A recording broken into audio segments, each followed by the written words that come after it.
Tanto amó Dios al mundo que le entregó a su Hijo único para que todo el que crea en Él tenga vida eterna. Honor y gloria a ti, Señor Jesús. Honor y gloria a ti, Señor Jesús. Honor y gloria a ti, Señor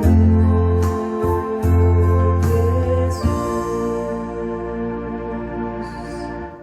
El Señor esté con ustedes y con tu espíritu. Lectura del Santo Evangelio según San Mateo.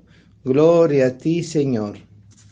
En aquel tiempo Jesús dijo a los sumos sacerdotes y a los ancianos del pueblo esta parábola. Había una vez un propietario que plantó un viñedo, lo rodeó con una cerca, cavó un lagar en él, construyó una torre para el vigilante y luego la alquiló a unos viñadores y se fue de viaje. Llegado el tiempo de la vendimia, envió a sus criados para pedir su parte de los frutos a los viñadores, pero estos se apoderaron de los criados, golpearon a uno, mataron a otro y a otro más lo apedrearon. Envió de nuevo a otros criados en mayor número que los primeros y los trataron del mismo modo. Por último les mandó a su propio hijo pensando, a mi hijo lo respetarán. Pero cuando los viñadores lo vieron, se dijeron unos a otros, este es el heredero, vamos a matarlo y nos quedaremos con su herencia. Le echaron mano, lo sacaron del viñedo y lo mataron. Ahora díganme, cuando vuelva el dueño del viñedo, ¿qué hará con esos viñadores? Ellos le respondieron, dará muerte terrible a esos desalmados y arrendará el viñedo a otros viñadores que le entreguen los frutos a su tiempo. Entonces Jesús le dijo, ¿no han leído nunca en la Escritura la piedra que desecharon los constructores? ¿Es ahora la piedra angular? Esto es obra del Señor y es un prodigio admirable. Por esta razón le digo que les hará quitado a usted el reino de Dios y se le dará un pueblo que produzca sus frutos.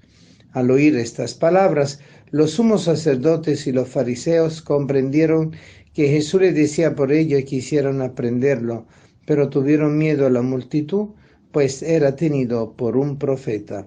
Palabra del Señor. Gloria a ti, Señor Jesús.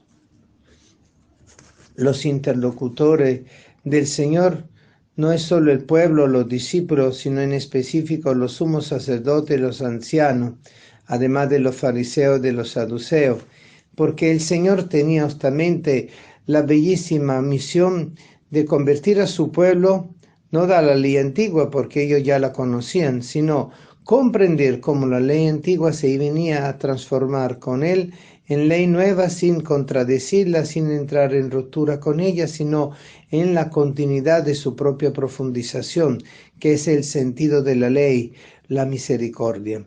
Dios quiere manifestar la misericordia, por eso envió a su propio Hijo, para que aprendiéramos a tener misericordia y no juzgáramos al otro solo por la ley, que en vez de ser instrumento de salvación se transforma en instrumento de condenación, porque el cumplirla no implica que tú estés realmente comprendiendo el fundamento de la ley, amar a Dios sobre todas las cosas y al prójimo como a ti mismo. Entonces hace una parábola, y esta parábola tiene que ver justamente con su propio envío, y habla de la propiedad, del propietario, el viñedo, los trabajadores del viñedo, y después el envío de los criados para pedir parte de los frutos a los viñadores, que lo van matando, y al final le envía a su propio hijo pensando que no lo van a matar. ¿Acaso el padre envió a su hijo pensando que no lo iban a matar? No, lo mandó sabiendo que estaba dispuesto a todo, en lo cual implicaba inclusive la entrega de su propia vida por la salvación de todos. El padre envió a su hijo sabiendo que su hijo iba a entregarse plenamente, pasara lo que pasara, o tuviera o no éxito o fracaso. Él sabía que estaba enviando a su hijo y su hijo se sentía totalmente enviado por el padre. Pero ni siquiera el hijo del propietario respetaron y también lo mataron. Entonces, ¿qué significa que el dueño del viñedo, qué hará con esos viñadores?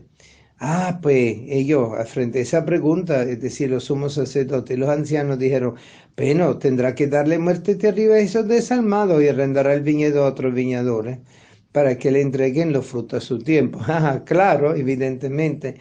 Pero ¿de cuáles frutos se refiere el Señor con el viñedo y la ley, el Antiguo Testamento y los sumos sacerdotes, los ancianos? Eran los frutos del amor, los frutos de la misericordia, los frutos del cumplimiento de la ley, pero manteniendo alto el significado de la justicia plena de Dios, que es su propia misericordia, porque nosotros condenamos al pecado, pero no al pecador.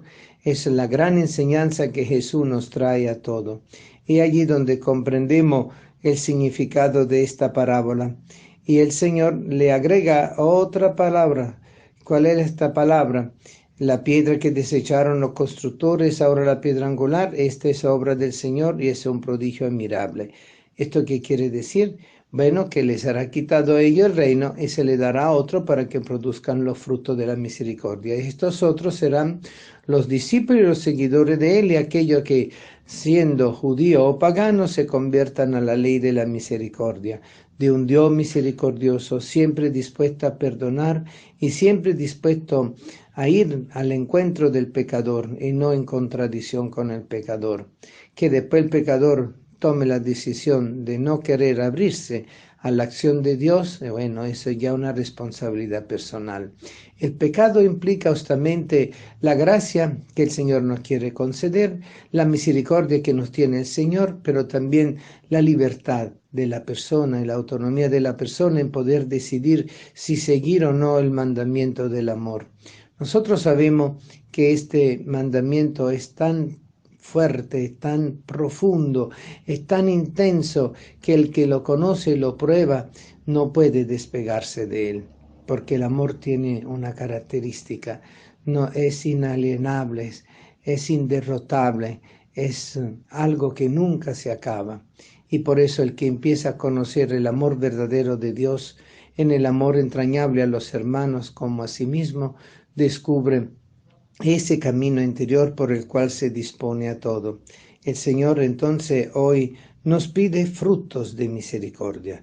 ¿Y cuáles son los frutos de la misericordia? Además de comprender y vivir la misericordia, las obras de misericordia, donde nosotros, a pesar de los errores humanos y a pesar de las contradicciones en el camino espiritual frente a la ley, nosotros sabemos que Dios tiene misericordia del que yerra, pero también del que sufre, del que padece de los errores de los demás y de aquel que está viviendo en la situación extrema del abandono y de la exclusión de toda la sociedad del amor.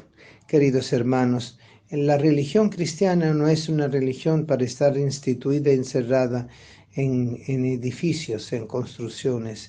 Es para transformar el mundo, es para renovar el mundo. Que esta cuaresma sea para todos nosotros motivo de conversión, motivo de revisión, motivo de evaluación. ¿Qué fruto estoy dando del Evangelio que yo he recibido? ¿Qué fruto estoy dando por el sacramento del bautismo y los dos sacramentos? ¿Qué fruto estoy dando como testigo del amor y de la misericordia de Dios aquí en mi familia, en mi entorno, en mi ambiente, en mi trabajo, en mis estudios, en donde yo me muevo? ¿Qué fruto estoy dando dentro de la parroquia? ¿Qué fruto estoy dando dentro del movimiento de las pastorales?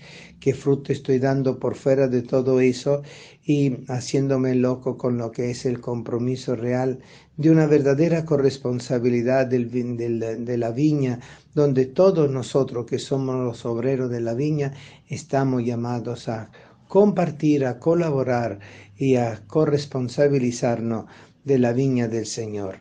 Y es bonito también porque en esta viña nosotros entendemos que es la producción de la uva, y la uva de donde se produce el vino, y el vino es el que se consagra. Entonces todo se transforma en un camino de acción de gracia en el sacrificio eucarístico, la verdadera comunión en Cristo, con Cristo y por Cristo, que el banquete sacrificial eucarístico nos entrega y nos regala continuamente para que nosotros hagamos de la viña del Señor un verdadero cenáculo, una verdadera comunión y un verdadero modelo de evangelización para nuestros hermanos. Que el Señor los bendiga a todos y mano a la obra.